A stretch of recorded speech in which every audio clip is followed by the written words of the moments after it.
Hi, we're here with Ed Klein, who is the author of many bestsellers, including a previous one called Blood Feud, The Obamas and the Clintons, and this one is Unlikable, which is really an insightful, in-depth portrait of Hillary Clinton, told by people who are telling tales out of school about Hillary, and it's well worth reading.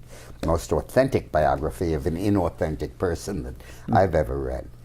Well, you know, my family ancestry is Hungarian, and they say with a Hungarian for a friend, who needs enemies? And with Hillary, who needs enemies? She does everything to herself.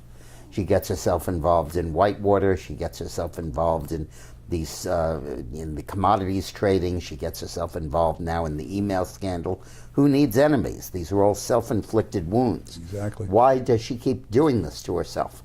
I think because she has a great need to hide what she feels will be embarrassing if it comes out. I trace this all the way back to her childhood, when she had this terrible father who used to beat his sons.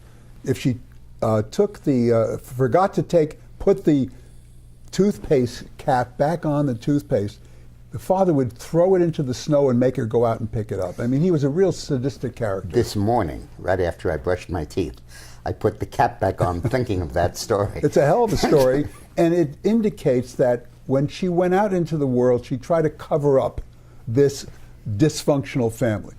Then she married Bill Clinton and tried to cover up his dysfunction and his philandering. She's always trying to cover something up, and I think the email scandal is part of her cover-up that she's done all her life.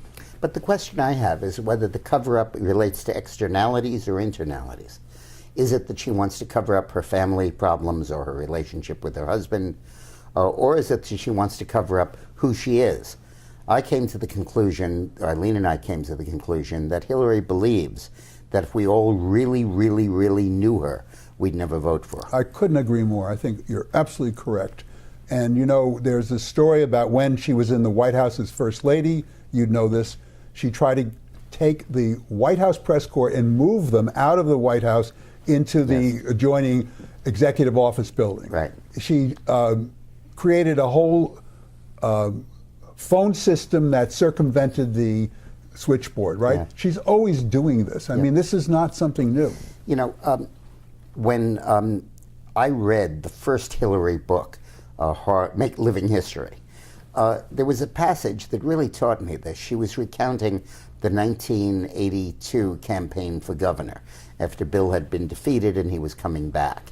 And Chelsea at that time was about 2.5 years old. And Hillary said, my main role in the campaign was with Chelsea on my hip going door to door into shopping centers. And I looked at that, read that, and I said, baloney. Your main role was sitting right next to me writing negative ads, savaging the other side. Right. And I said to myself, you were a brilliant campaign strategist. Mm-hmm. You could be a top political consultant. Why the hell do you have to dress this up as a baby and a mother going door to door? And a positive story, dressed up. And I believe it's because she really believes that if we knew who she was, she knew what her real feelings were, we would not vote for her. And she feels the need to construct this entirely alternate persona. I couldn't agree more. And every once in a while, the real Hillary pops out. When Savannah Guthrie on the Today Show bores in on her and asks her about Benghazi, Hillary loses it. And she starts flailing her arms, her eyes pop, this anger comes out, and then she realizes that this is not good. And she camera there. And she goes back into this alternate Hillary that you're talking about.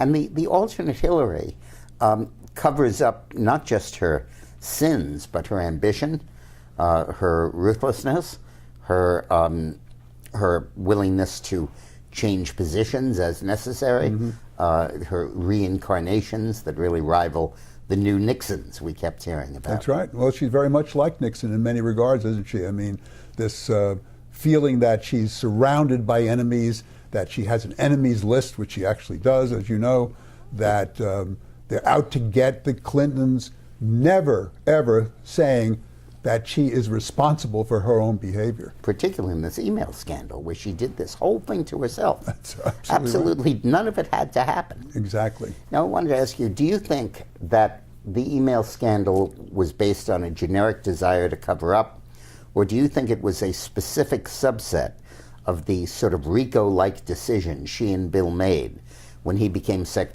Secretary of State to do this kind of extortion ring where he would go around the world taking fees, being basically her bag man, and she would sit there in state making favorable decisions for the various clients he had?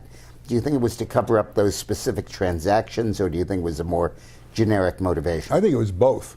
But there's no question in my mind, since I had interviews with not one but 3 eyewitnesses who saw on her desk and on her conference table Clinton Foundation papers and fundraising material. I mean, she was doing that while she was in the White House, in the Secretary of State's office. Right.